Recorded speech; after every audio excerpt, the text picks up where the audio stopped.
Sir, aaminin ko na ho. Ako ang may kasalanan sa pagkamatay ng tatay mo. Kaya pakawalan niyo yung nanay ko at ako ang hulihin ninyo. Kasi ako ang pumatay kay Arnaldo Castro.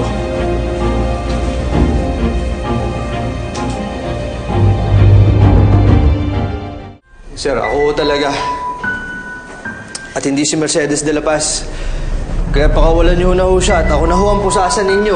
Kuya, ano ba yung ginagawa mo? Tumigil ka nga dyan! Sinasabi mo ba na kusa kang sumusuko sa pagpatay kay Arnaldo Castro? Oo, sir.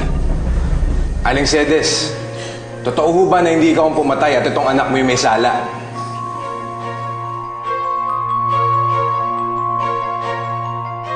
Ako talaga, sir.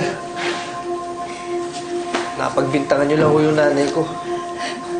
Aling Cedes, totoo ho ba yung sinasabi niya itong anak niyo? Boss, huwag niyo na ho siyang kausapin at natotrauma po ho yung nanay ko.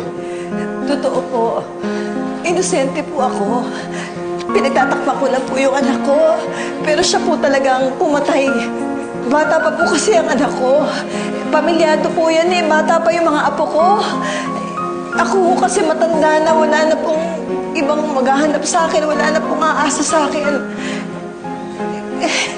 Pero ang katotohanan po, sir, talagang hindi po ako pumatay. Pinagtatakpan ko lang po yung anak kong yan, pero talaga po siya po ang pumatay sa sarili niyang ama. Hindi po ako pumatay.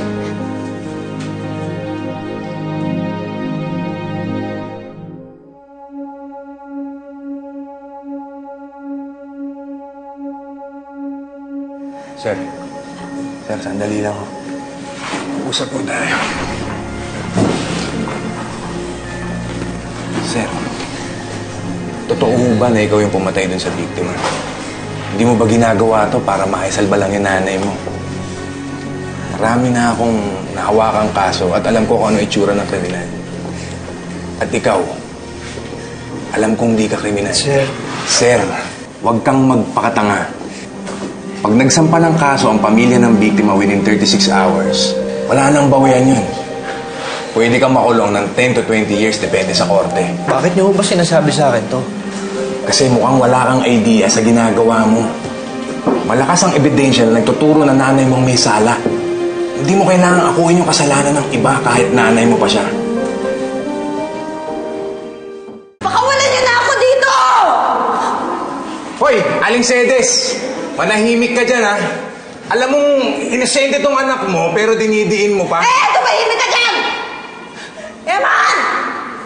Eman! Halika nga sandali, anak! May sasabihin ako sa'yo! Tumahimik nga kayo, pwede ba? Papanggap ako na hindi nangyari tong pag-uusap niya. Pag-isipan mo maigi yung gagawin mo.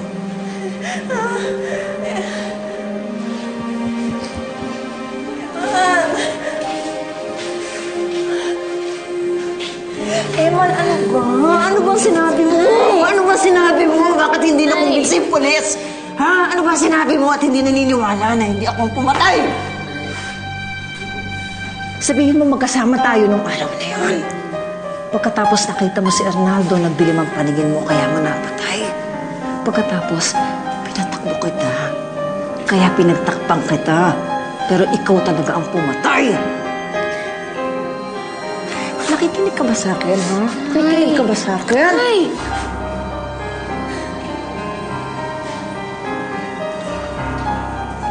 Nay, kaya ko naman nung isakripisyo ang sarili ko para sa inyo.